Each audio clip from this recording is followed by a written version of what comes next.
À Jérusalem, il y a eu de violents affrontements entre les sectes ultra-religieuses qui défient les règles de confinement et la police. Les mêmes affrontements se produisent aussi à New York.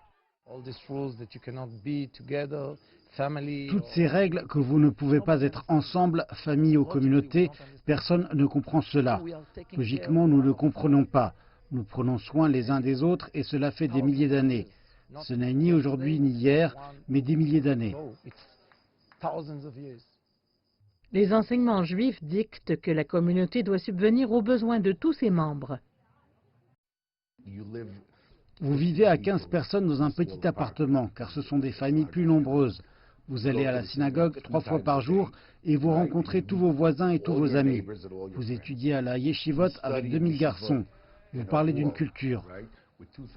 Lorsque vous imposez des règles à une culture, vous devez vous y rattacher et trouver des solutions pour cette culture. Alors que le gouvernement israélien lutte pour mettre en œuvre des réglementations universelles du Covid-19 pour ses citoyens, certains membres de la communauté laïque accusent le gouvernement de fermer les yeux sur les rassemblements religieux de masse. Dans les quartiers religieux, on décrit être ciblés. Les grands rabbins appellent à la prudence contre le Covid-19, mais au sein des communautés ultra-religieuses, la confusion quant à la gravité du virus entre en conflit avec la peur de perdre le judaïsme à cause de la pandémie. Alors ils disent, nous n'allons pas détruire 2 milliers d'années de religion à cause du corona. Et c'est pourquoi nous voyons des combats dans les rues? Oui. En plein cœur de l'incertitude, les instituts d'enseignement orthodoxe, considérés comme des piliers de la vie religieuse, devraient rouvrir le 19 octobre. Dans cette crise, il y a beaucoup de voix qui doivent être entendues.